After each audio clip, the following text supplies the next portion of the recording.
From preps to pros and everything in between, it's Southern Middle Tennessee Sports Today. Live from the Lee Company studio. With the Hall of Famer Mo Patton, here's Chris Young. Welcome into this Thursday edition of Southern Middle Tennessee Sports Today, presented by Mid-Tennessee Bone and Joint.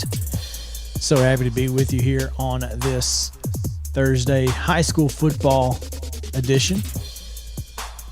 We're going to talk high school football pretty much wall to wall, except for the 2 minutes we're going to spend talking about the Braves getting swept. 2 minutes?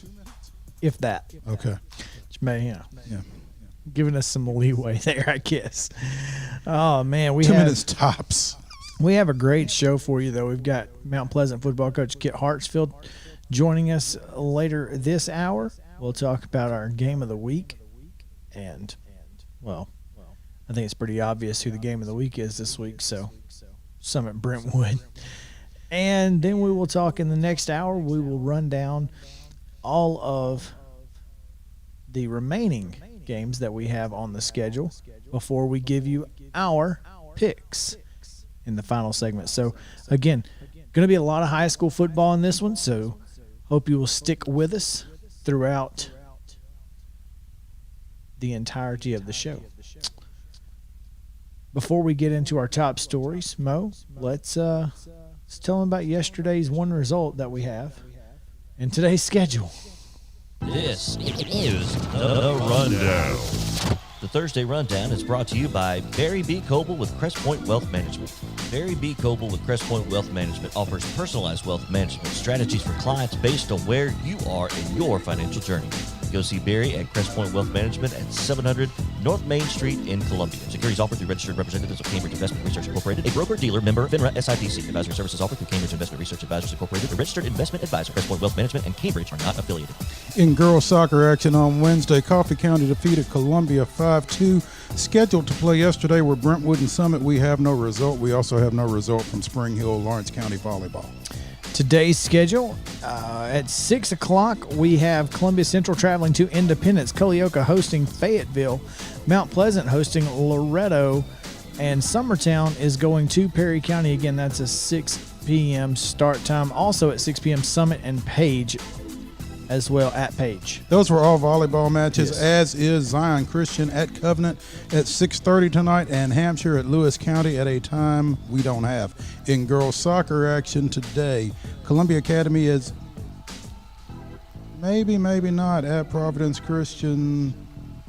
Yes, soccer is back. Volleyball continues to be shut down for Columbia Academy. So Columbia Academy soccer is at Providence Christian at 5 o'clock today. Richland is at Huntland at 6 at 6:30. Columbia Central is at Lincoln County. Also Summit's at Franklin Road Academy. 7 o'clock starts for Fairview at Culleoka and Franklin at Independence. In golf, Centennial and Spring Hill at Towhee or Towhee. We still have yet to call them and find out. Columbia Academy and Lawrence County are at Lawrenceburg today. Columbia Central, Ravenwood at someplace, not Thompson Bowling Arena, though. No. It would be a weird place to play golf. Be interesting.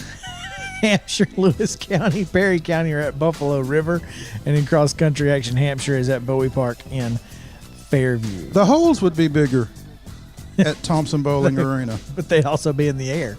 But they'd have a backboard. There's that. So who knows? That's going to do it for your rundown on Thursday.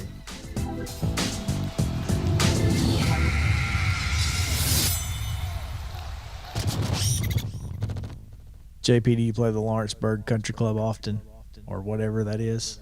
It is. I do. It is the Lawrenceburg Golf and Country Club. Golf and Country Club. Mm-hmm. So what is the country part of country club when it's golf there's tennis, and country right? club? No, there's no tennis. Well, then what are they? Is there anything there? There other was than? originally. There's a pool. A pool. There's a pool. And no polo grounds? No polo grounds. What- there is a what are you guys clubhouse doing over that there? have special events. People get married there, have receptions, Christmas parties. Christmas parties. Yeah, it's a lovely clubhouse. Okay. So that's where the country. I guess that's where the country part of the country club. comes in. I can't even Yes. get in the clubhouse. Typically, when it's golf and country club, there's tennis courts. Most Pool, places, yeah. There, but the pool, I guess, also. You know, Yeah. places that But, aren't Lawrenceburg. I'm just saying. A lot of redheads in Lawrenceburg. And Right? methamphetamines. Yeah. You might have to define that every time you mention that, Yeah, in case that's you have some listeners that aren't old school listeners. If you don't Yeah. know that reference, we're sorry. It's hilarious.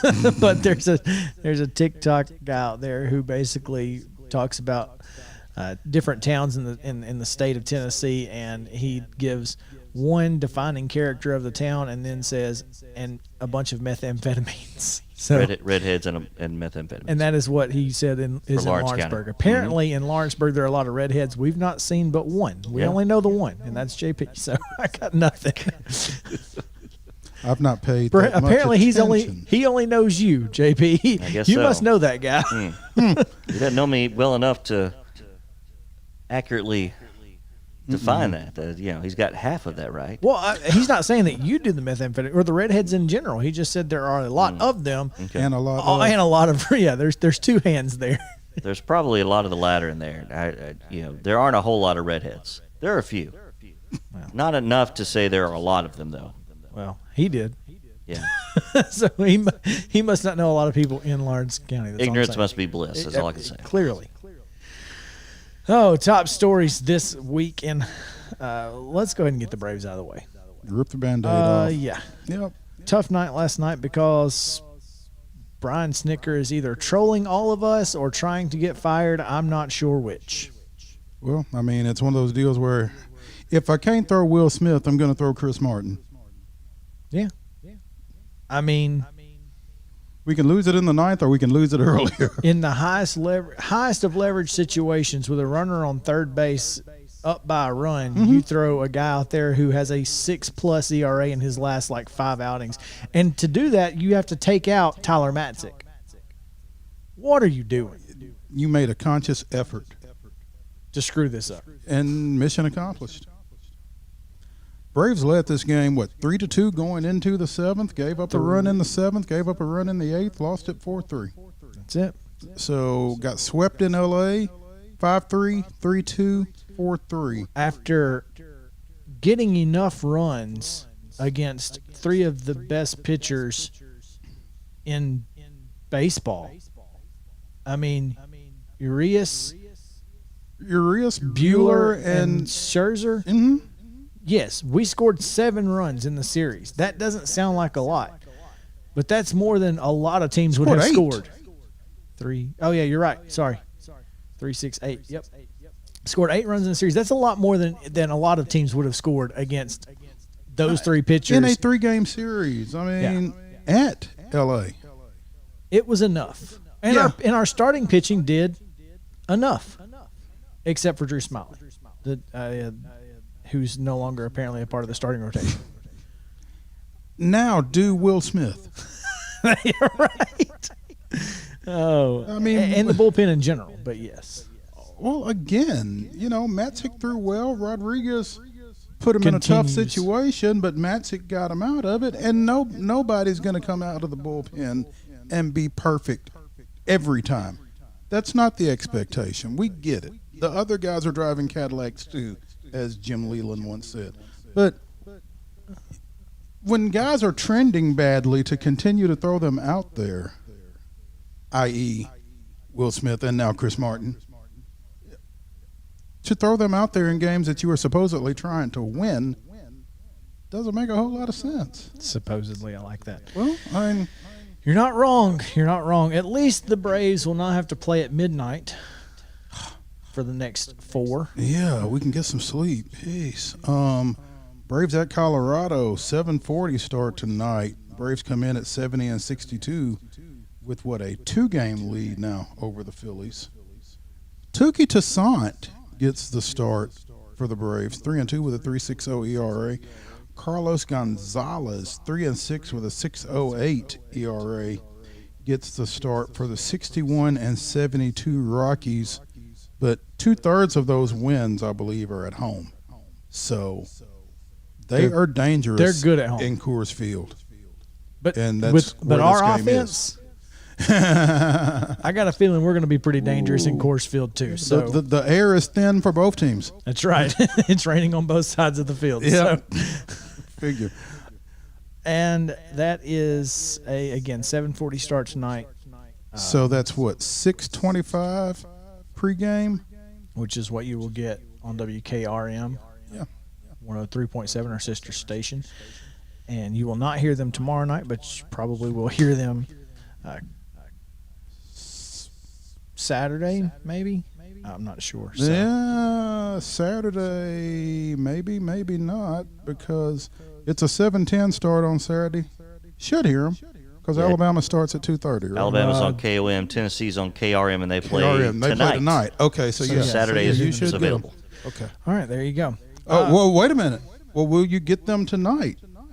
Since That's true. Tennessee's Probably going to go You'll get Tennessee. Tennessee tonight. You'll get Tennessee tonight. Oh, so Not the they're- Braves. Yeah, no Braves on KRM tonight. Sorry, Sorry about you'll that. get UT, which should be fun, but that's another story. We'll talk about that tomorrow a lot, I'm sure.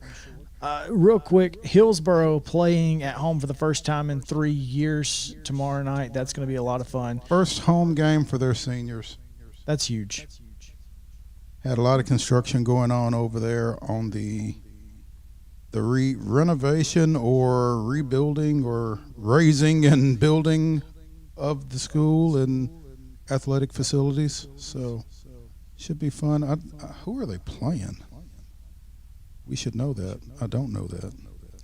Off the top of my head, I'm not entirely sure, but I do know that it is going to be a big night, and I think that it's going to be a great crowd for them. It's Smyrna. That's who they Smyrna. play. Okay. So they'll host Smyrna. Really excited. Yeah. For that program. I hate that Coach Fitzgerald will not be on. I'm sure he'll be there, Oh, but no question I hate he'll be he will there. not be on the sideline as the head coach. But he kind of alluded to that, saying it's kind of a new start for Hillsboro High School. Yeah. And Anthony Brown, the head coach over there, worked under Yeah. Coach Been Fitzgerald there for some time, yeah. and ex-tight end at TSU. Really looking forward to him getting off to a good start in the new facility over there. For the Burros. That's a really cool nickname. Yeah. We've got a lot of cool nicknames today, including the nickname of the opponent for Coach Kit Hartsfield, who will join us in the next segment. So I'm really excited about that as the champions of Cascade come to Murray County. It's going to, again, huge show. We'll talk about, obviously, all of the games in southern Middle Tennessee that we have always talked about. You'll hear Franklin County, Columbia Central, Cornersville, Huntland, Spring Hill Page, Independent Centennial, C.A. Jackson Christian, Richland, Summertown, Loretto Forest, Montgomery Central, Lawrence County, and, of course, our game of the week, Summit and Brentwood. We'll talk about that later this hour. So get ready. Mo, we are kicking off high school football coverage week 3. Can't believe we're in week 3 already. It's crazy. Coming up on Labor Day, we'll already have 3 games under our belt by the time we get to Labor Day, and we'll start to know some things about some teams, because for a lot of folks, this will be their first regional matchups. A lot of folks will be their first game. You want to be Huntland's first game? I mean, There's that. Yeah. so at least one team will be their first game. Period. That's unfortunate, It's tough. especially when it's corners full.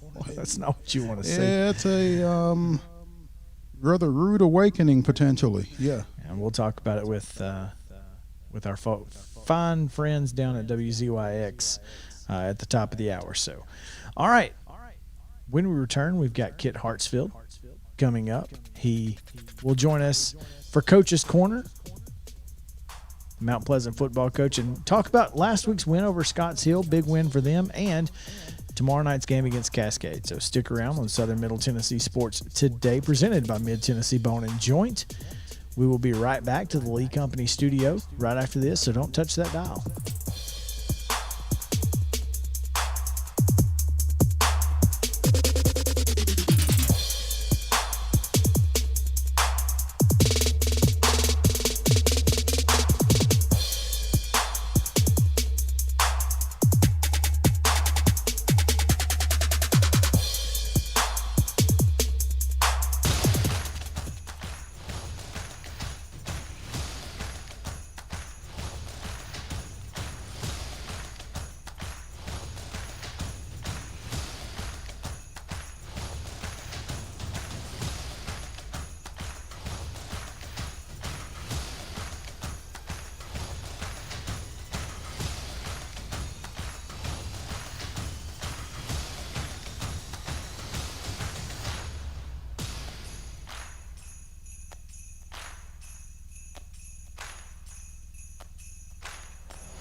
Local sports talk you'll only find here. It's Southern Middle Tennessee Sports Today. Live from the Lee Company studio with the Hall of Famer Mo Patton, here's Chris Yao. Welcome back into Southern Middle Tennessee Sports Today, presented by Mid Tennessee Bone and Joint. Glad to have you all with us here as we get you ready for high school football tomorrow night. Glad that we can get to these games on Thursdays because sometimes we have Thursday games, so we had to, in order to keep, continuity, we had to push this to Thursdays. But I think it's great because we get to talk college and pro tomorrow, so it's going to be a lot of fun. We do actually utilize a little foresight from time to time. On occasion, yeah. It doesn't happen often, but when it does, we feels pretty good. We hit it out of the park, much like that guy does. Whoever that guy was. It wasn't Tony Kemp. It was somebody from the A's, but it wasn't Tony Kemp. Well, dang it. We like when Tony Kemp hits homers. We are going to the phone line, Mo, as we have Coach Kit Hartsfield of Mount Pleasant on Coach's Corner, brought to you by From the Heart Cafe. Our friends at From the Heart Cafe, located at 4384 Nashville Highway, Suite 200, which basically means they're just next to the gym. So go check Renee and her crew out over there because she is fantastic. Some of the best food that you'll get this side of the Duck River. Or is it this side? It might be the other side. It might be the other side of the Duck River. I'm not really sure. That's actually a good question. Yeah, there you go. I think it's the other side. I really do. So, anyway, From the Heart Cafe, go see them out in Chapel Hill at the end of 99. Turn right, and then turn right again because you'll be in their parking lot. So, there you go. Coach Kit Hartsfield joins us now. Coach, what's going on? Hey, guys. Not much. Just getting ready for another Friday night. Thanks for having me on. Thank you for joining us, Coach. Congratulations on your first win as the Tiger King. Yeah, I don't know much about that. 28-7 last week over at Scotts Hill, and had to get some late heroics to kind of do it. 23 points in the fourth quarter. I know you were kind of wondering why couldn't we have done this sooner. But I guess better late than never also. So. He wasn't wondering why. He knew exactly why. Oh, okay. All right. Well, yeah. Well, for those of us who did not make the trek over, because Chris did, tell us why. Yeah, no doubt.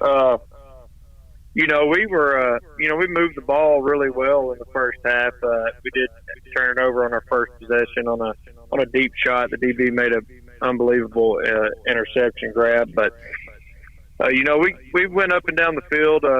Davidson had a really good first half as well, and I think we had 4 turnovers in the first half, and I think 2 or 3 may have been inside the red zone.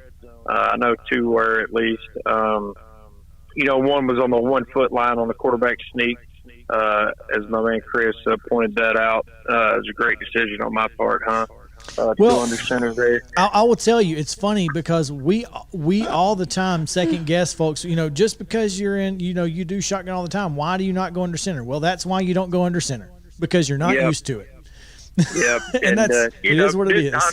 Honestly, didn't feel good about it, but it's what one of the linemen talked me into it.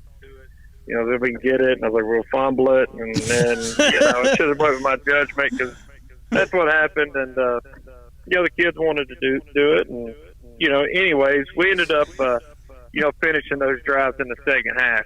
I think that was the difference. We was knocking on the door, all night long and getting short fields. And their defense, I think, got a little tired as our O-line kind of started to take over the game, and we had some good runs. Davidson didn't return after the first half with injury, and we're kind of scrambling at tailback. One of the fumbles was as soon as he went out of the game.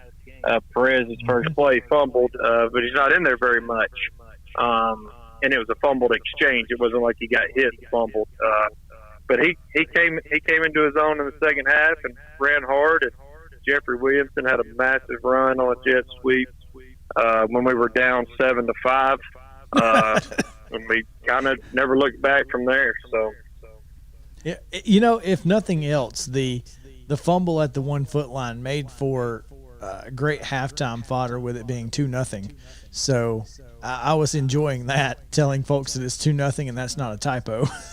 So yeah, you know, it feels like you know, when you feel like you're dominating the game and you're up 5-0. Collier made a massive field goal there at the end of the half.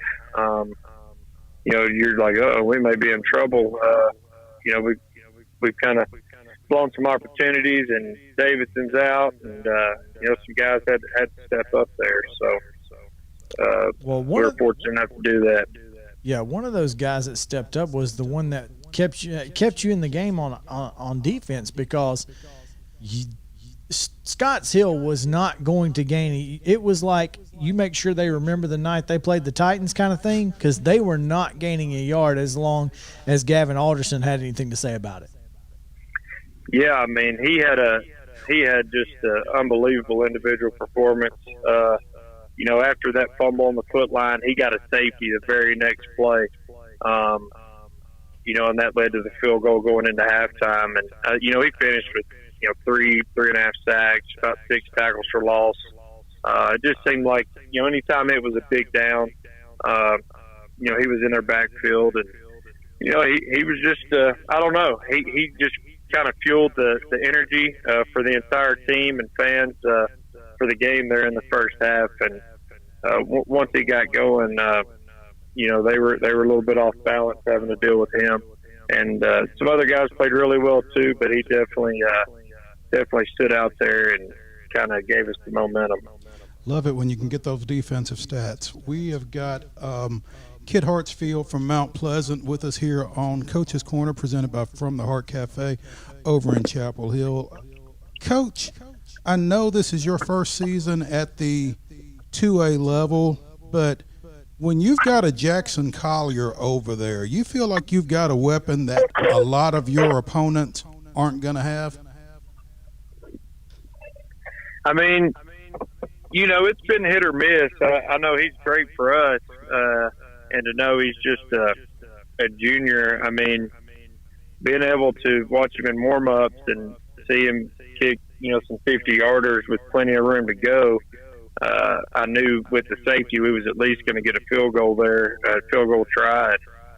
He went from the left hash and drilled it and had plenty of room to go. I don't know how far it was, probably 40, 45. It was a 38-yard field goal, and it would have been good for maybe 55. I mean, it was still rising when it hit the uprights. It was insane. Yeah, I had 100% confidence putting him out there because I've seen him do it. You know, special teams-wise, just, you know, he does the punting, kickoff. You know, he's usually pretty consistent putting it in the end zone, even though he did a few times in that game. But he had a punt that was down inside the wooden yard line as well another time. So he is a, you know, big impact in the game. And some teams have great kickers, and then some, like the first game, East Hickman either didn't have a kicker or he was quarantined. I'm not sure, and I think he was quarantined. And you know, he obviously hadn't kicked before, and heck, that time it worked against us, Mo, because he kicked it so short it bounced right back to him. That's never good. That's not ideal at all. No. Moving on. It went right over our guy's head and it bounced backwards right to him. So oh, if goodness. the kicker was here, that would have never happened. Hey, I know coming into the season you were rotating to various Strayhorn and Nick Brown at quarterback. T had an ankle injury this past weekend and couldn't go. What is his prognosis for Cascade, and how do you plan to attack the quarterback position this week, given the performance you got out of Nick? Yeah, you know, T got hurt early in that first game, and it was a high ankle sprain, and it takes some time to heal. And one of his greatest strengths is his running ability. So, you know, when he's not at full strength there, I don't really want it bothering him the rest of the year. I'd like to get him healthy. You know, he practices on and off some. He's progressing.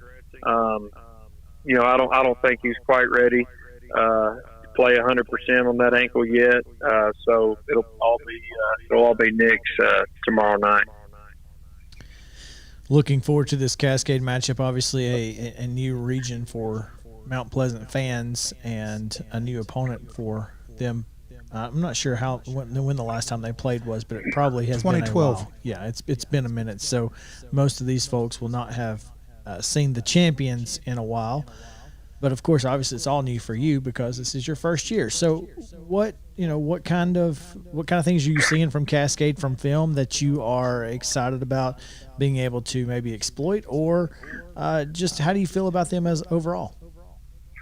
Yeah, I mean, first off, they're 2-0 for the first time, I believe since 2013. I read somewhere today on Main Street Prep, or I don't know what it was. Y'all could probably know, but it said they're 2-0 for the first time since 2013.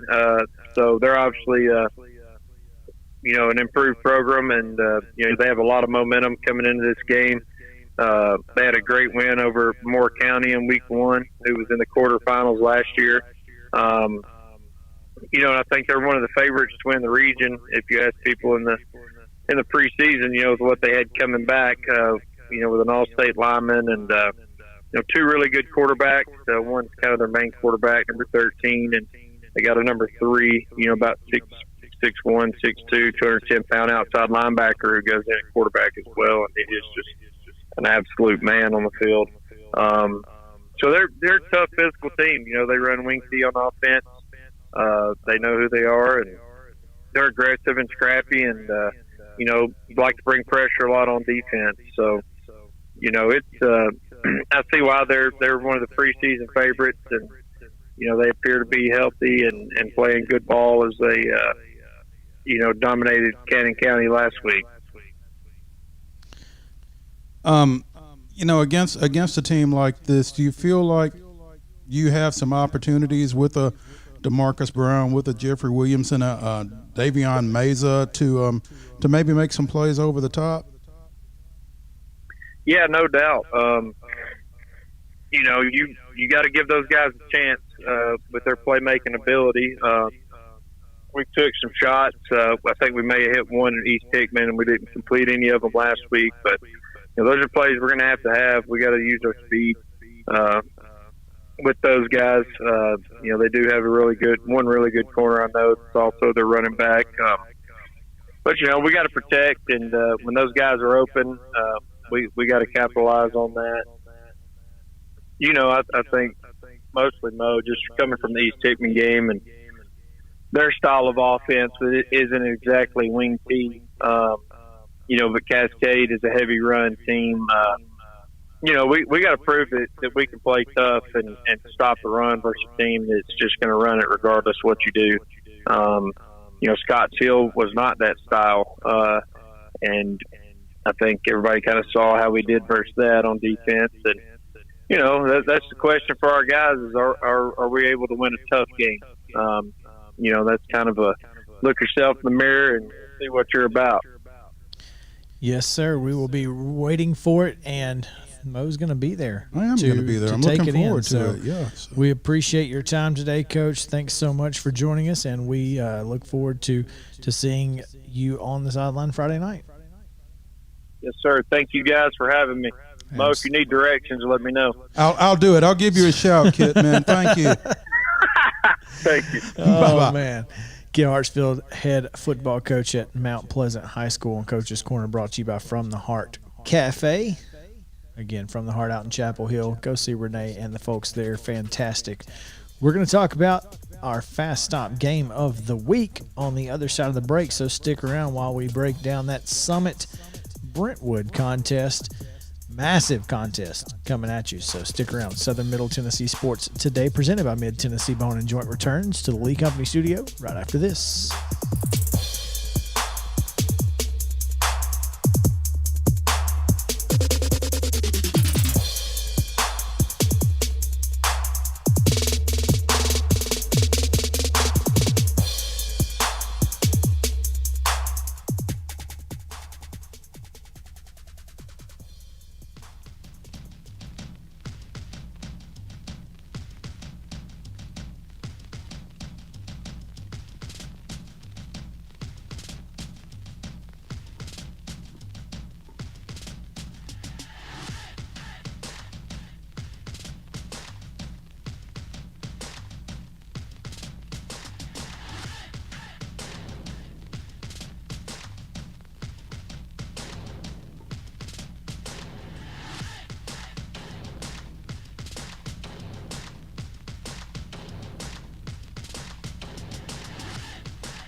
high school sports. Here's Mo and Chris.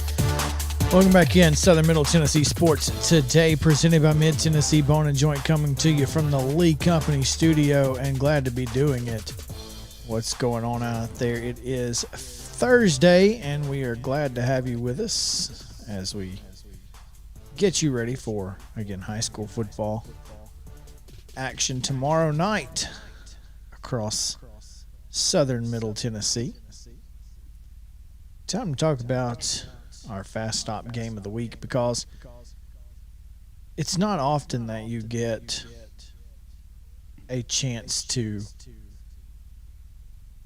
see a team that won a state championship in one class move up and then have to take on a team that was in the state championship game of that next class up in week 3. Yeah. Definitely don't get to see it in the same region. Yeah, I mean, if this isn't the marquee game of the mid-state, records notwithstanding, I'm not sure what is. I mean, again, you mentioned Summit is the 2020 Class 5A state champion. Brentwood is the 2020 Class 6A state runner-up. The Bruins off to a rough start, coming in here at 0-2, having lost last week to Father Ryan and the week before to Blackman, narrowly in that Blackman loss, 38-35, 26-13 to Ryan last week, but 0-2 under first-year coach Clint Finch. And Summit coming off of a unscheduled open date. But one that something they absolutely hate. But something that they have absolutely had to experience with going with back to last season. But, winning their opener 50-13 up at Henry County in a rematch of last year's state semis. So, off to a great start, if a slow start after, again, last week's open date because Spring Hill had COVID issues. So it's kind of tough to know exactly what you're going to get out of this one. You feel like Brentwood is better than 0-2. And you just don't know how good Blackman is. You know how good Father Ryan is. I think Blackman's pretty good based on the conversations that we had with their head coach preseason. Yeah, I think they're pretty good as well. So, that 0-2 may not be a function of Brentwood so much as it is of, again, Blackman and Father Ryan. I think we'll find out a lot more about the Bruins Friday night. They've got a lot of folks back that were pivotal in that state championship game run that just haven't quite, produced to this point, particularly Davis White at quarterback, who had to come in behind their starter last year when the kid got hurt, and the receiver Aaron Walton and Scott Collins at running back. I mean, they've got some talent there. It just hasn't quite come together successfully to this point. Yeah, last week, the run game was pretty well non-existent last week for Brentwood. I mean, they ran the ball 16 times for 14 yards. Yeah, I think Scott Collins had 13 yards. He did. He had 13 yards on 9 carries. But Aaron Walton had 11 catches, 155 yards, a couple touchdowns. Davis White had a pretty good game, considering that they had no run game to speak of. The fact that he was able to go 20 for 33 for 259 and those 2 touchdowns is kind of a big deal. And it's interesting. Brentwood forced 3 turnovers in that ball game and still lost by 2 touchdowns. That is certainly unfortunate, especially it's I think they were stopped for a safety to start the game, and then maybe not. No, there was a points adjustment, so no. Matthew Derrick opens the scoring for Father Ryan. They miss the extra point. Brentwood goes up. Father Ryan then scores 20 unanswered. Well, they scored 20, and then Brentwood did answer finally with about 3.5 minutes to go for that second touchdown. So, I mean, Father Ryan pretty well dominated the game despite those 3 turnovers. Yeah. And, again, Summit, obviously, it all starts offensively with Destin Wade. And I just can't get over, 265 rushing yards and 4 touchdowns on 6 carries against Henry County. Now, obviously, Brentwood knows that it all starts with Destin Wade, so it'll just be a matter of, what you can do about it on the defensive side. And Who was it that told me all you got to do is stop that all you one got to kid? do is stop that one kid. I was on the sideline of the championship game last year. You just got to stop number 1. Yeah. Okay, you're right. Great game plan. Figure it out. Yeah. I'm sure Joe Gaddis would have really appreciated that little piece of knowledge last December. All you got to do is stop that one kid. If you just stop number 1, they're not any good. Well, The devil is in the details. isn't it though? Every time. I think this is a game where Brian Coleman is kind of probably licking his chops right now because Father Ryan ran for 229 last week. And anytime Brian Coleman can lean on you up front, and if anybody can, Summit can, because they've got a very experienced, very strong offensive line. This may be over pretty quick as far as time-wise. And offensive linemen love run blocking. Don't they? Fire off and go get somebody. And anytime that Brian Coleman can lean on the run, he's going to. And He doesn't want to throw it if he ain't got to. And those offensive linemen know that number 1 doesn't need a whole lot. No, just a crease. You just give him a little bit of daylight. He'll make the most out of it. Yeah. And not just him, but Brandon King. We saw him go for a 60-yarder in that first drive against Henry County last year. Dominic Hollis had, 43 yards on 6 carries against Henry County? I think that's right. I can tell you this Summit against Henry County, he had, let's go down here, 43 yards on 6 carries, 7.2 a carry. Yeah. Yeah, okay. So that, I mean, they've got plenty of running backs. Mm-hmm. They got Keaton Wade available if necessary. Yeah, he didn't get a lot of run on offense. I don't think he only had the 1 touch for 19 yards, but that's a 19-yard average. Once again, if they need him, Yeah. he's available, and he's dangerous. Yeah, so, this, again, with the resumes that these two bring in from the past year or so, it'll be tough to beat this matchup just in terms of attention and that type thing.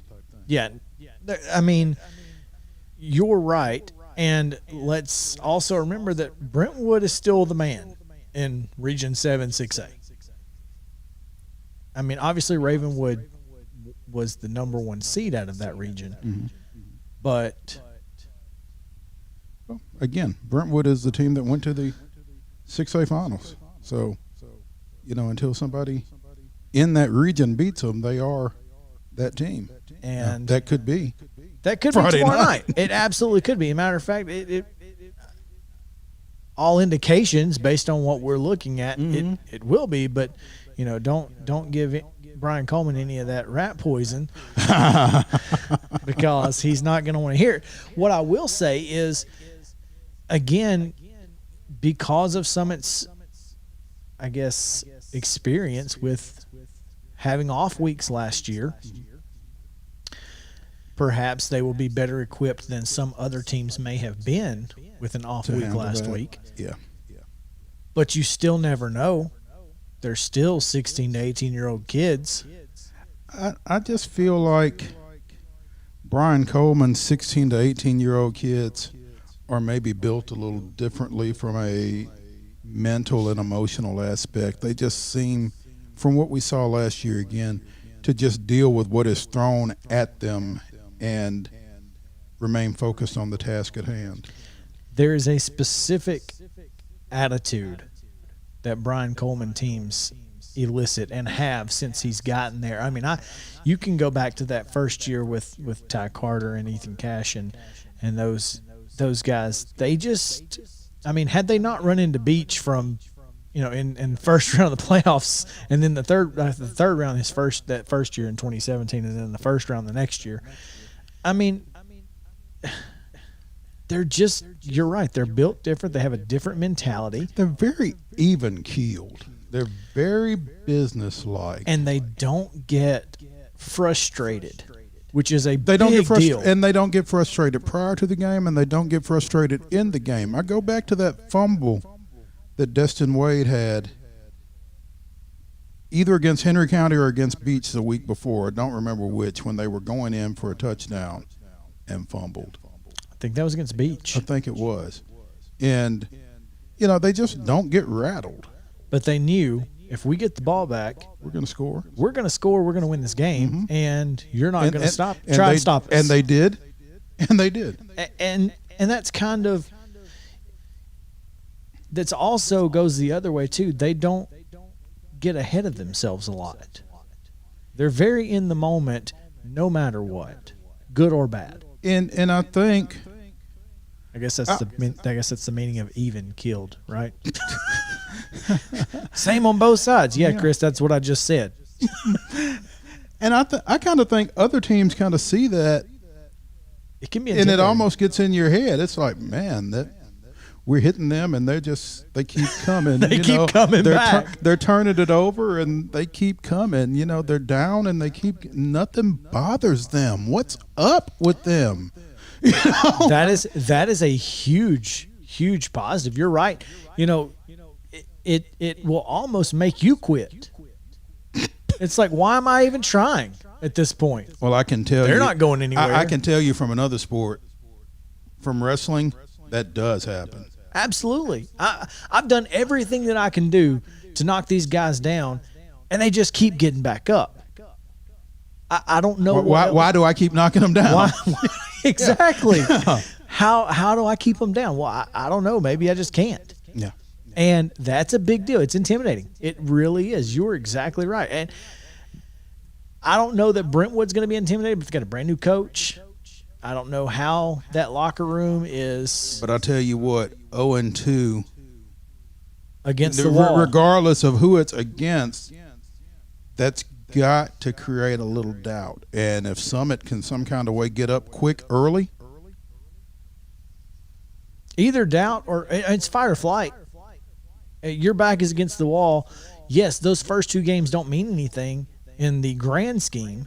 but this one does. This one does. We've either got to come out with our backs are against the wall, come out swinging, or if Summit swings early too and gets a couple of Lands a couple. solid jabs in there and then an uppercut, you never know what's coming. And I think this is going to be one of those telltale games for Brian Coleman and how they have adjusted to the 6A level. I'm interested to see it, and that's why it's our game of the week. Well, I mean, and you having kind of set the analogy of a boxing match, I think this is pretty much a heavyweight contest, and to the extent that a game can be a must-win situation in week 3, that's probably the case here. I'm excited. It's going to be a good one. Yeah. We will give you our predictions later in the show. So if you're looking at it and you're waiting on that, last segment of the show. So stick around. We have a lot more high school football to talk about. 8 games specifically to talk about, Mo. We're going to be joined by Al Clark of WZYX at the top of the hour. So stick around. We'll talk about that Franklin County Columbia Central game and Cornersville Huntland. We'll be right back on Southern Middle Tennessee Sports Today right after this.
Covering the teams you care about. It's Southern Middle Tennessee Sports Today. Once again, live from the Lee Company studio with the Hall of Famer Mo Patton. Here's Chris Yao. Welcome back into Southern Middle Tennessee Sports Today, presented by Mid Tennessee Bone and Joint. Do we need to do that again? Start from the top. Cut and print. Beautiful, guys. Coming to you from the Lee Company studio. Mo Patton, Chris Yao, JP Plant with you here.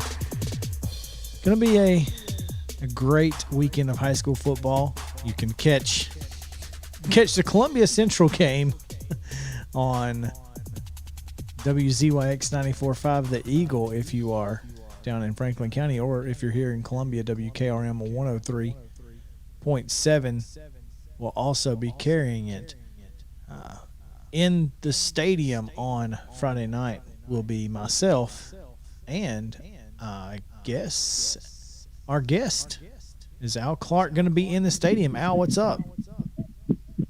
Yes, he will. I'll be back at my old stomping grounds where I played football for Jim Cartwright many years ago, and my family knew Lindsey Nelson very well, and I was a contemporary of Marion Will Hoyt, knew him for the entire 54 years of his editorship at the Daily Herald. So, yeah, I'll be there definitely calling play-by-play. Red Roberts on the commentary. He's a Hall of Famer, and Will Davis. It's going to be a lot of fun. And let's talk about that Columbia Central Franklin County game, JP.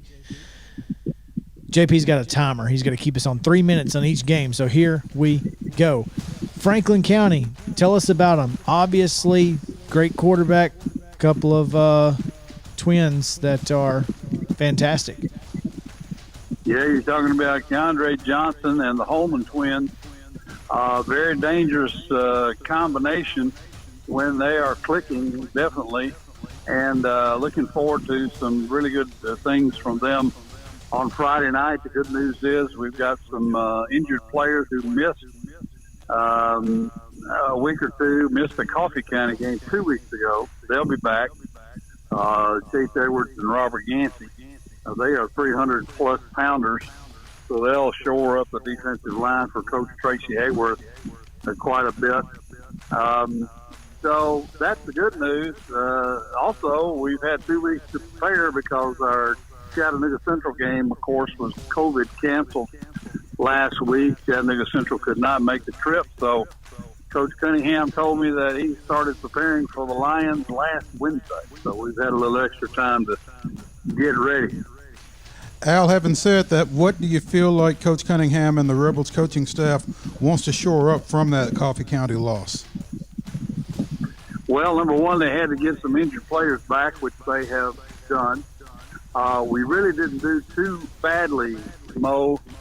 We had a drive going late in the game that would have tied it up, just didn't convert on a fourth down situation.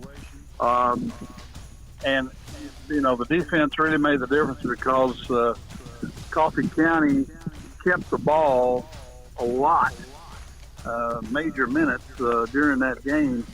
And we think with a shored-up defense now, with some people back, that will make a difference. Of course, he's concerned about the talent of Columbia.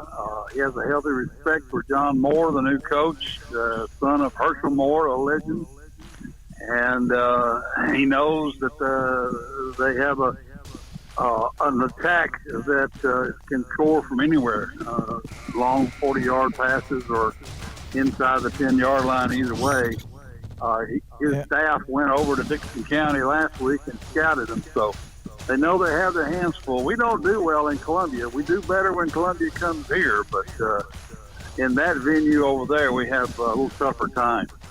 That horn sound means it's time to move on to Huntland hosting Cornersville. Just so the Hornet fans know, Ben Franklin will be on his way down, but he's not bringing any $100 bills with him. He's going to hopefully be bringing $100 or 100-yard rushing efforts if for his Bulldogs. But can Huntland stop him? Going to be a task. Coach Bob Robertson only has one returning starter from last year. It's a very young team facing a very experienced and senior-laden team from Cornersville. He calls the Cornersville improved over the last couple of years, so that's saying a lot. He's going to have his hands full. It's going to be a long night, I'm afraid, for the Huntland Hornets at home there in Shirley Major Stadium.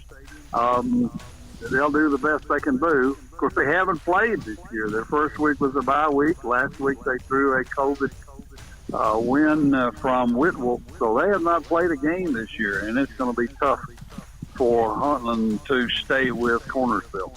And that, Al, I was wondering, how concerned is Coach Robertson that 3 weeks into the season he's finally getting his team on the field for the first time when it counts?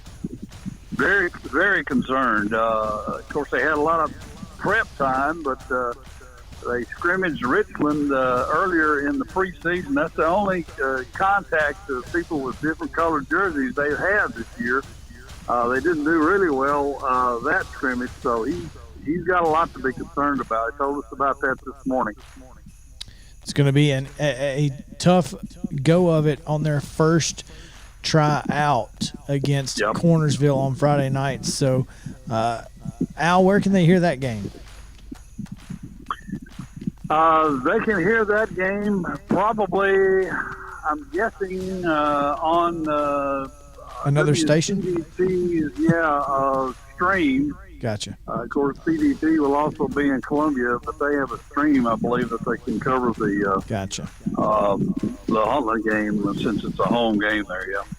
All right. Well, that's going to get us through Franklin County and Huntland. Al Clark, WZYX General Manager, joining us here. Appreciate you, Al.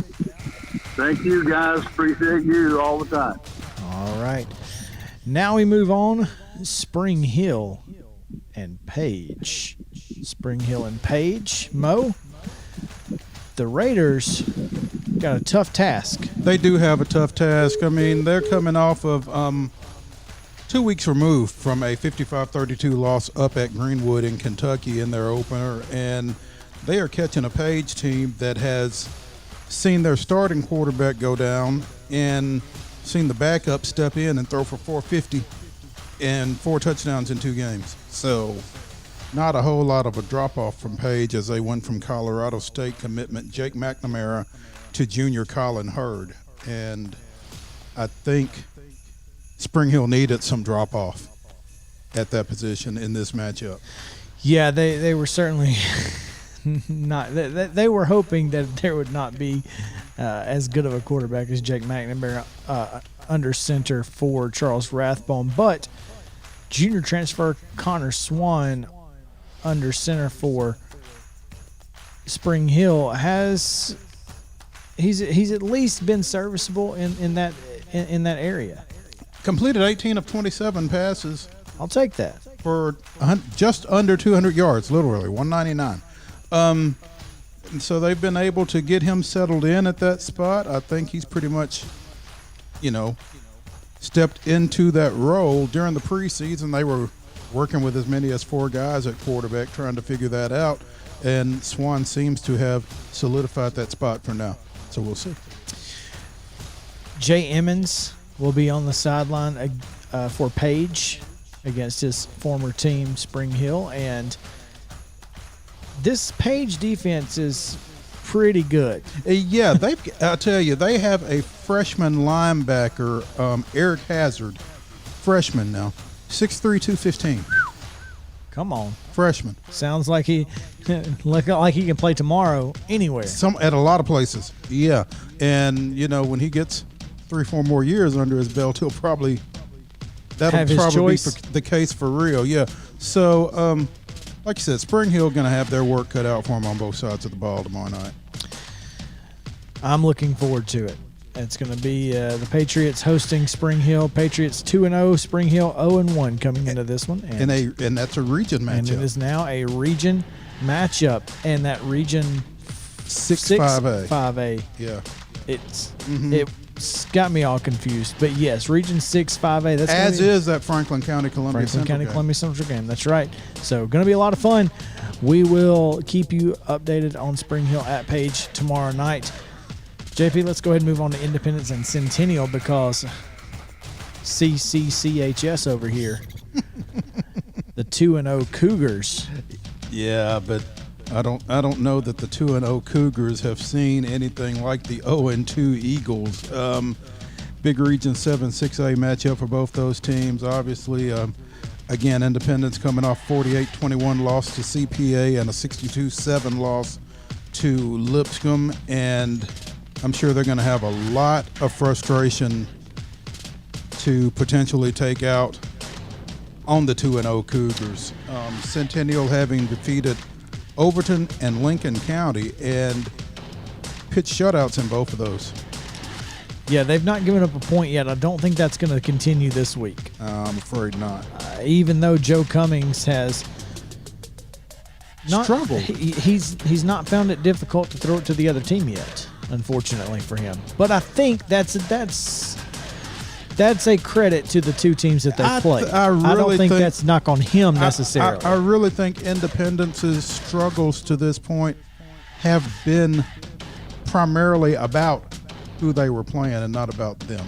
Exactly. And Joe Cummings and this Independence offense is certainly going to be getting ready to get back onto the right side of things. Yeah, I don't think Centennial has seen a Ty Lockwood yet this year. Or a River Katina. Yeah, and see, that's what's kind of unfortunate for Independence is they don't really use Ty Lockwood as much as I would have thought they would. Is it that they don't or that they couldn't? And I don't really know.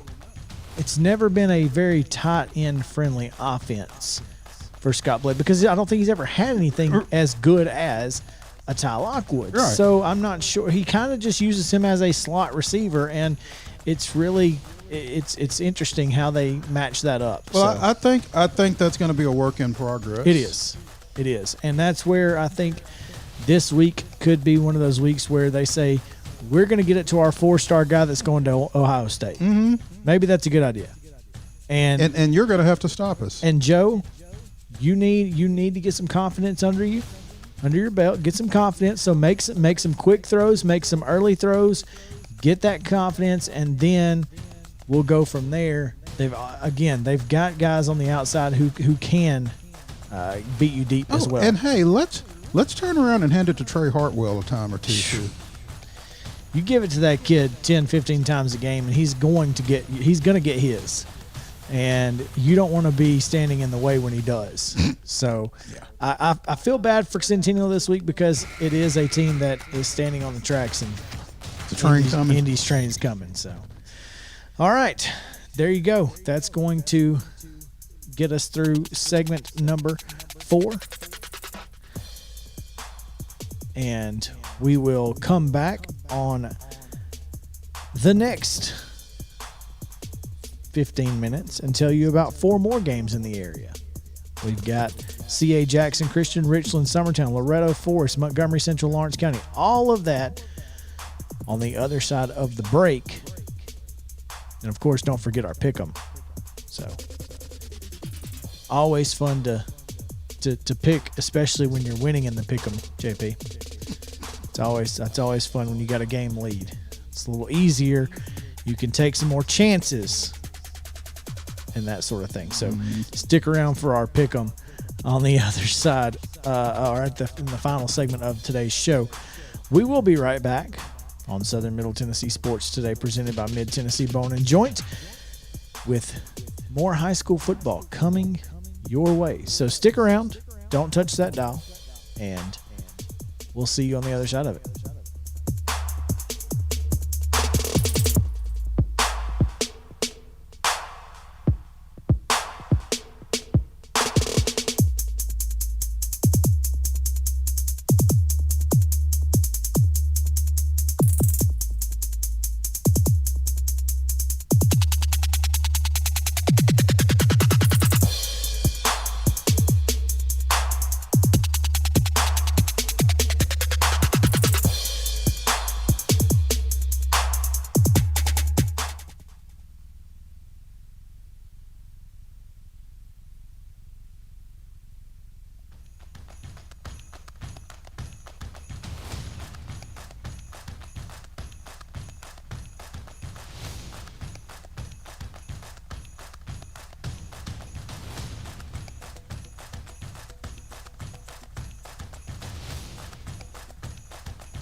The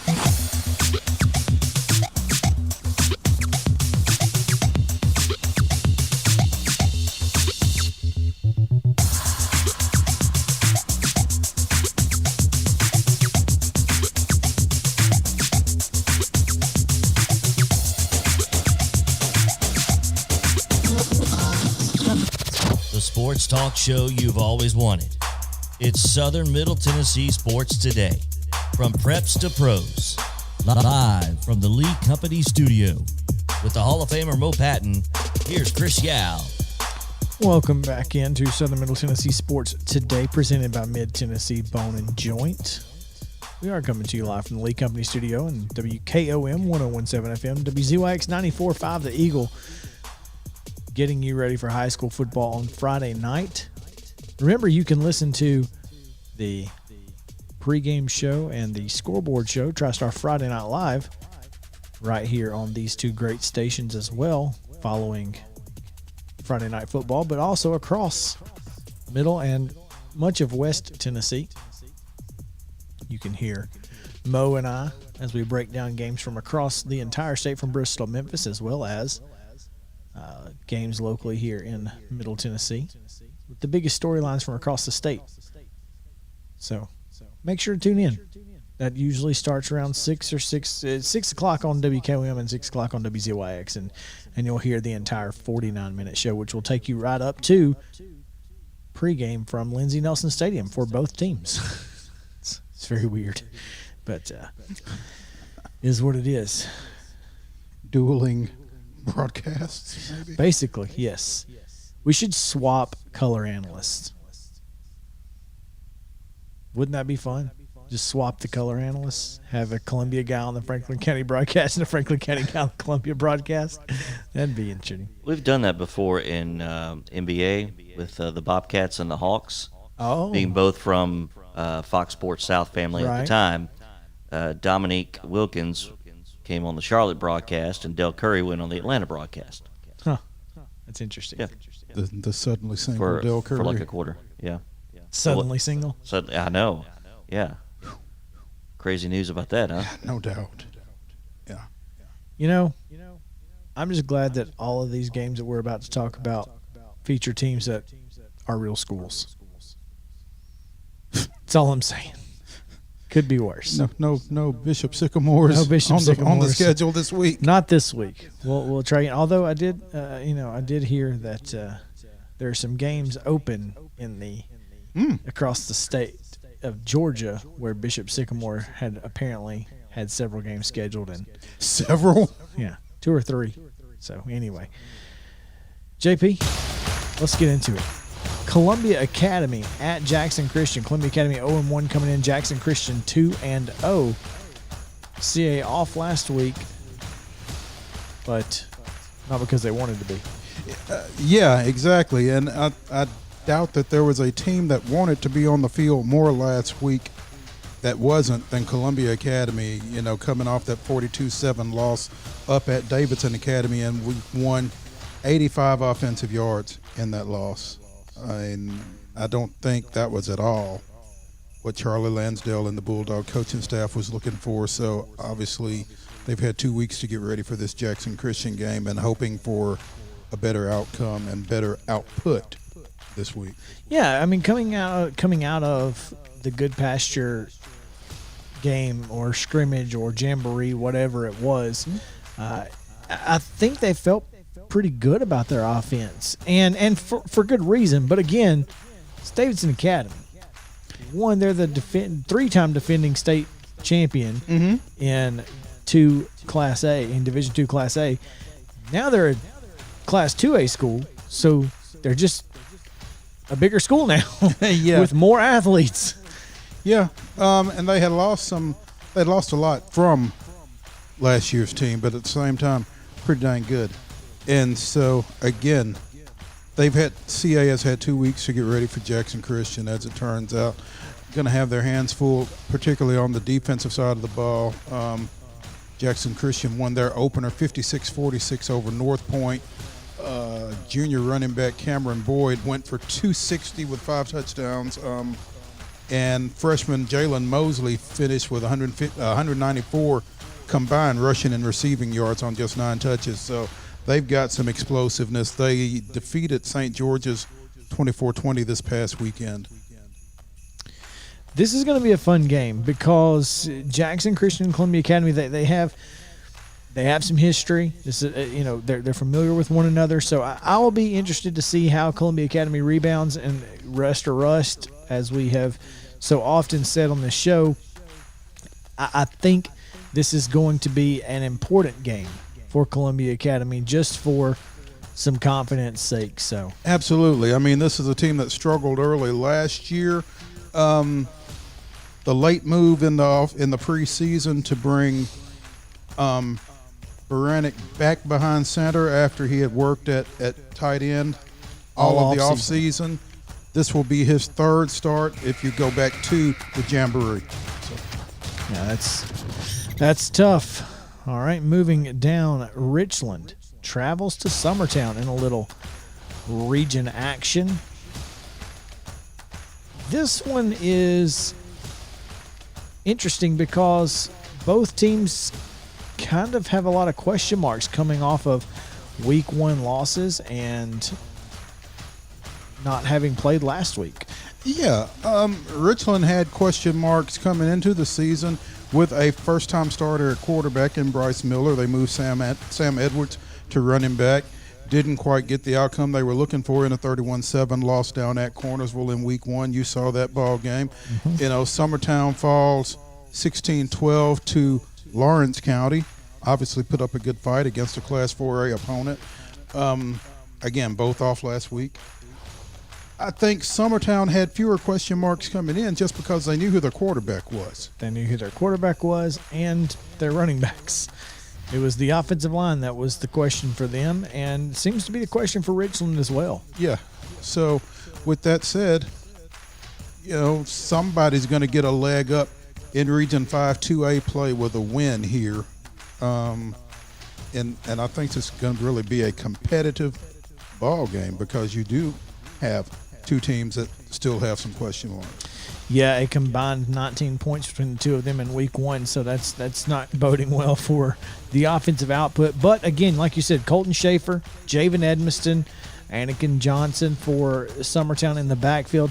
Those 3 guys have got to be a big part of it. But really defensively, obviously, as we saw last week, Lawrence County has, Alex Carr didn't play much against Summertown, but still, that's the Lawrence County team that has shown some offensive firepower, and Summertown was able to limit that a little bit. So, well, that's a 4A team that they were able to limit to 16 points. So, and Dakota Cruz was defensive coordinator for this team last year, so maybe the continuity there had a little bit to do with that.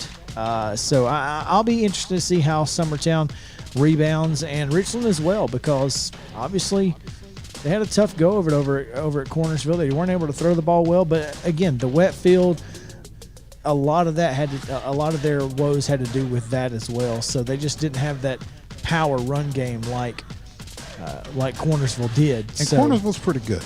And Cornersville is very good. So this is going to be a good ball game. It really is. So as we move on, speaking of Loretto, they go over to take on Forest over in Chapel Hill. Yeah, Forest is pretty much the clear-cut favorite in Region 5 2A. Defeated Eagleville 14-0 in their opener. Lost to Cornersville 16-6 last week. So I think what that tells me is this region is really up for grabs. I think you're right. It's, as Kit Hartsfield was talking about Cascade being, a part of that as well. I think, when you're looking at Forest as a group, you have to look at their run game because they just don't throw it. I mean, they threw it 3 times last week against Cornersville, completed 1 pass for 65 yards and a touchdown, but efficient. I mean, if you're going to throw it 3 times, when you do, make them count. Yeah. They ran, only had 103 yards rushing though. So this is a team that, obviously, again, Cornersville very good. We know that. Mm-hmm. But this is a winnable game for Loretto because especially they're either going to come out, as we've said, fight or flight. They're either going to come out angry about last week and want to prove something, or they're going to be deflated and come out flat. I don't think they're going to come out deflated. I don't either. They scored 38 points, again, against a 4A program in Lawrence County last week. I think... And they feel like they should have won the game. And I think they can take as much confidence as you can take out of a loss. I think Loretto stands to take into this ball game. Again, they scored 38 points. Caden Porter and Case Tucker rushed for 231 yards and 3 touchdowns, again, against a 4A team. Now, I don't know that means that they're going to go in and dominate Forest in Chapel Hill, but I certainly think it means they're going to go in there and be competitive. Yeah, I don't think there's any question there. So, most certainly, Loretto is going to – Forest is going to have its hands full with Caden Porter and Case Tucker, no doubt. As we move on, keeping it in Lawrence County. I didn't even do this on purpose. I didn't do the Summertown Loretto Lawrence County on purpose, but here we are. Hey, it's kind of worked out. Montgomery Central travels from Clarksville to Lawrence County. Cunningham, which is a little bit south of Clarksville, but which probably makes it harder to get here. Yeah, because you can't get there. You got to start in Clarksville. I don't know if you have to go up to 24 and come. I don't know how that works. And I'm glad I don't have to. I don't have to worry about it. That's right. Lawrence County hosting Montgomery Central. I bet some Lawrence County folks are also happy they're not having to go make that trip this year. They'll have at least another year to figure out the best route. But Alex Carr, they can pick the Montgomery Central fans' brains on, hey, how did y'all get here? There you go. Yeah. Alex Carr, the key for Lawrence County, pretty much. Big week last week for them. Carr threw for a couple of touchdowns, ran for one, and returned a punt for one in that 45-38 win over Loretto. So clearly he's the straw that stirs the Wildcats' drink down there for sure. Haven't heard that phrase in a minute, JP. I've been missing that one. Yeah, Montgomery Central comes into this one, and they're gonna have their hands full, even though they are 2-0 on the year. This Region 5 4A is one of those that obviously we know who the front runner is. And this one's going to be a marathon, not a sprint, because all of these Region 5 4A teams are in region play the rest of the way. So 9-team region. So no let up. And yeah, you're right. We know Tullahoma's out in front. We know Pearl Cone is right there, Marshall County. But these other teams are pretty much playing for that 4th playoff spot, you would think. And so somebody, again, gets a leg up in this one. Montgomery Central with the pair of juniors in the run game, Kay Davis and Andrew White. They defeated Northeast 16-0 last week after a COVID win in their opener. So a couple of 2-0 teams. Should be interesting. I am interested because I think Montgomery Central will be a different challenge for Lawrence County. They're a little bit bigger. They got some big kids. They like to run the ball real hard. They like to kind of power their way through. So I'll be curious to see how Lawrence County and Alex Carr combat that power and how they try to use their speed in order to find a way to get the win over the Indians. Yeah, I agree. I think Lawrence County's ability to make some plays in the passing game is probably going to be the difference in this ball game. They've got some guys on the outside. Want to thank our friends at Jones & Lang Sporting Goods for helping keep us going here on Southern Middle Tennessee Sports Today. Jones & Lang is, since 1966, Mo, they've been keeping us outfitted, including us. Literally, yeah. Yep. Give them a call, 931-388-8060, or visit jonesandlang.com. Jones & Lang Sporting Goods. A look of a winner. Nailed it. We'll be right back with our picks. Southern Middle Tennessee Sports Today returns right after this.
Local high school sports and beyond. It's on Southern Middle Tennessee Sports Today. Welcome back in Southern Middle Tennessee Sports Today, presented by Mid Tennessee Bone and Joint, as we have a sneaky guest peeking through the doorway here. Can he really be a guest? Yeah.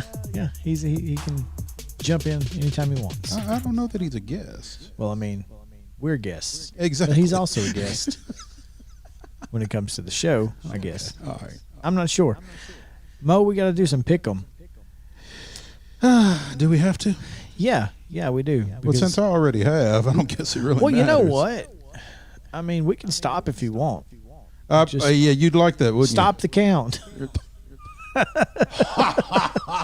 I've No, seen you enough. didn't. No, you didn't do I've that. seen enough.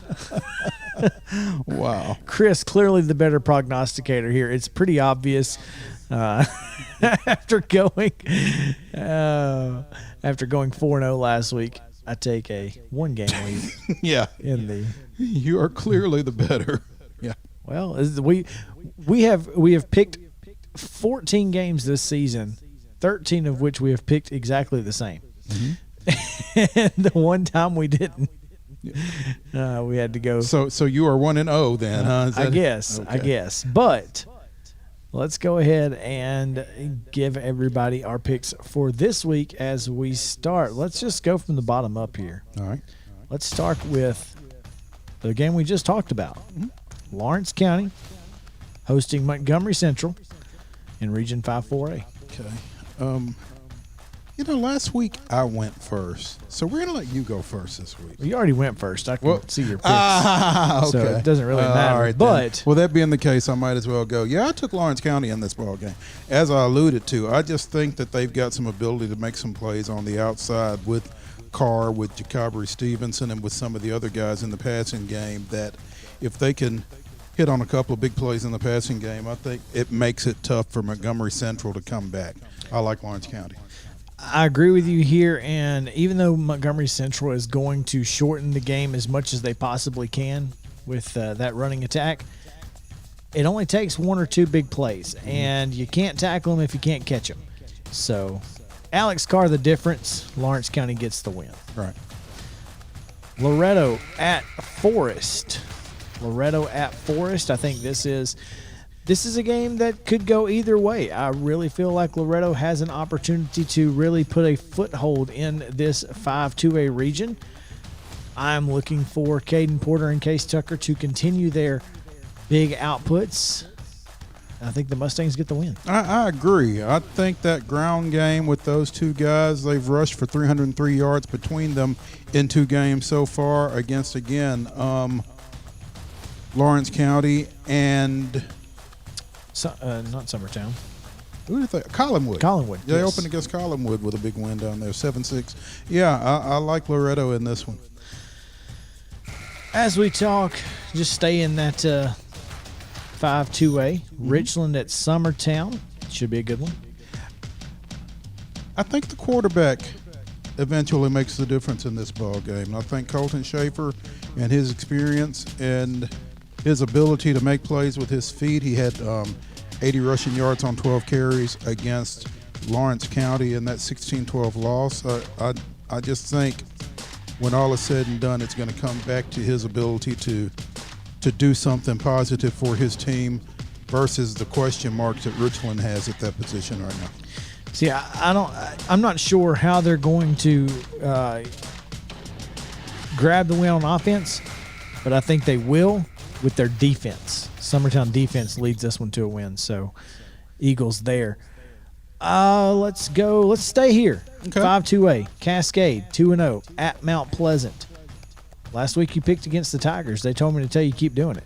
Well, sorry, can't do it. Too bad, so sad, huh? Can't do it. No, you're going to have to find something else for motivation this week. Yeah, because I think 23 fourth quarter points and Nick Brown getting it done both in the air and on the ground gives them another weapon along with Xavier Davidson.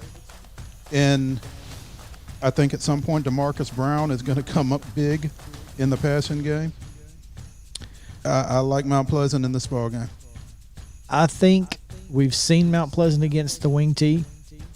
They weren't very successful.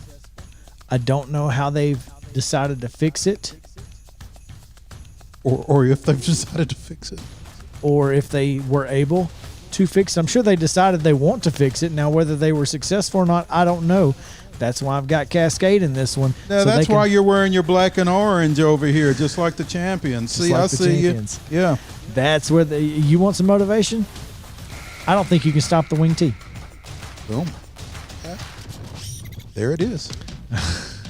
All right, Columbia Academy traveling over to Jackson Christian, and it's not an easy trip. It's a long way. It is a long way, and it's a 2-0 team waiting for you when you get there. And Columbia Academy, again, had their struggles offensively, albeit against a 3-time defending state champion.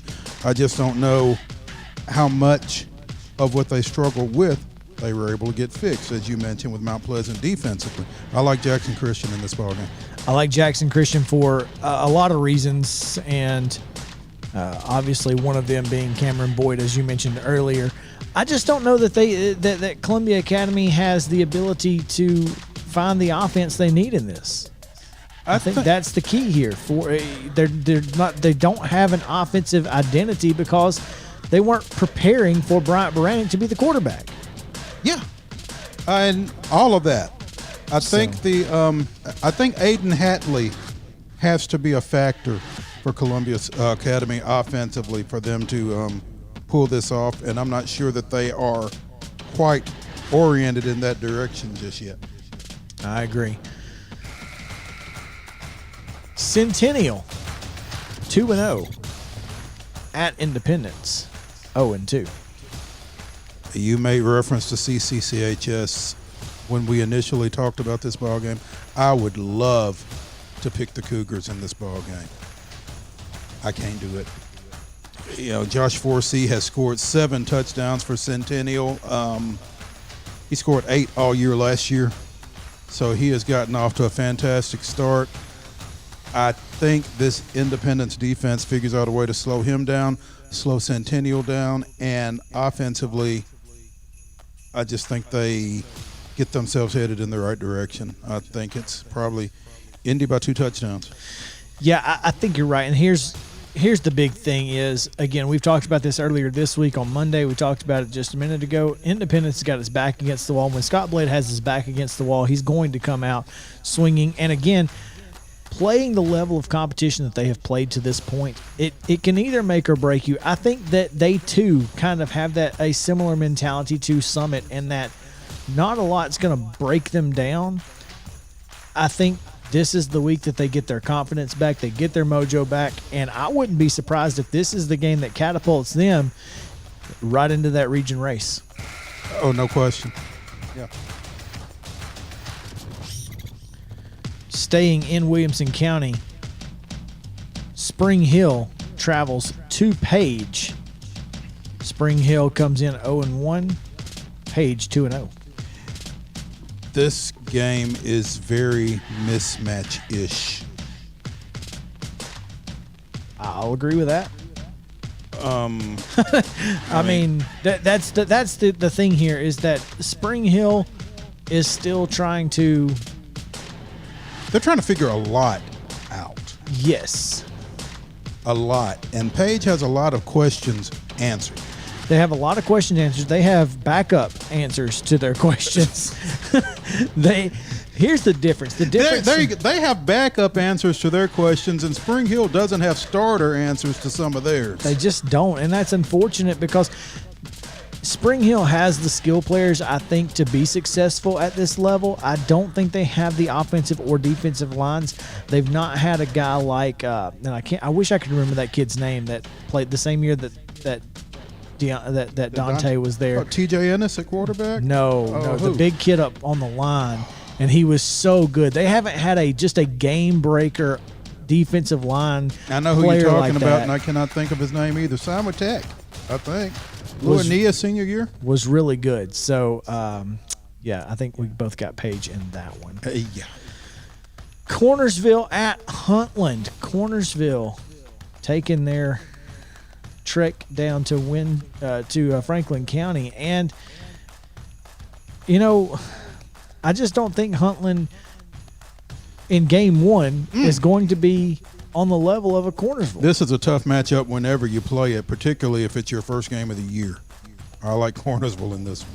Yeah, really, we've seen them be really good, both in the run game and on defense. So my guess is you're going to see a heavy dose of the running back tandem of Ben Franklin and also Mason Callahan, who ran for 74 yards last week and 8.2 yards a carry. So that's tough. When you're averaging almost a first down every time you touch it, that's tough to deal with. No doubt.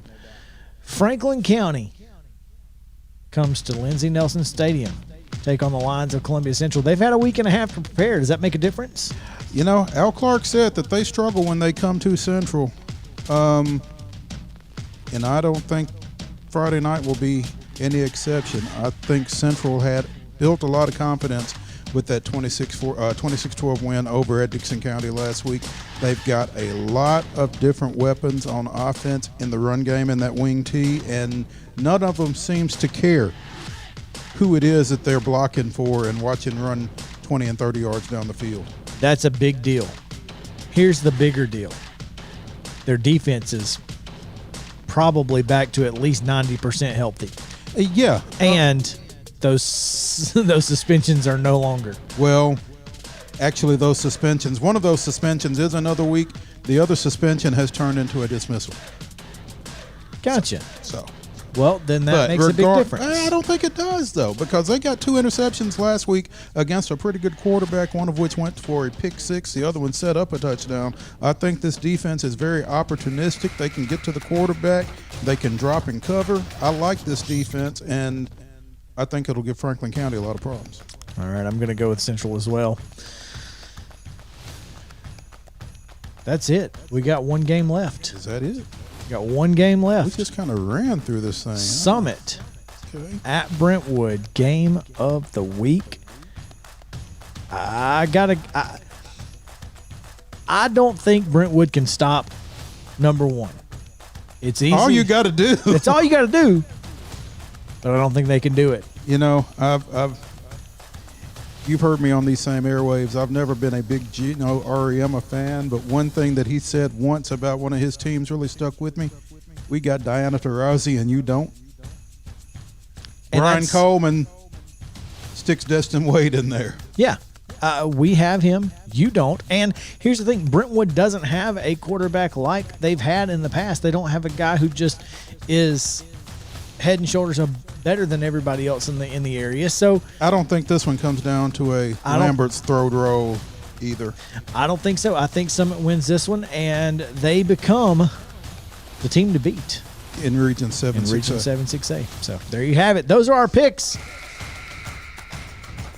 It's going to be fun. Did we go except Mount Pleasant? It comes down to Cascade Mount Pleasant, and I get even this week. All right, we'll see about that. We've seen your little. If you listen to our podcast, well, you know what we think about you. Stick that on your wall. Kit Hartsfield, Hey. Ryan Jackson. Hey, somebody said y'all couldn't defend the wing T. It wasn't me. Just remember that. We're gonna see if they can. All right, Over here in your come black, back. over here in your black and orange. I know. Come back tomorrow. We're going to talk college football all day long as we get ready. Talk about Tennessee playing tonight, and we'll talk about college football coming up this weekend. So it's going to be a ton of fun. So Might even tell you how we're going to take in college football on Saturday. And we'll have some pick 'em in that as well. You can join us on that too. So we'll tell you how to do that as well. So come back tomorrow, 4 o'clock. Southern Middle Tennessee Sports Today, presented by Mid-Tennessee Bone and Joint for Mo Patton and JP Plant. I am Chris Yao saying have a great day. Stay cool, Columbia.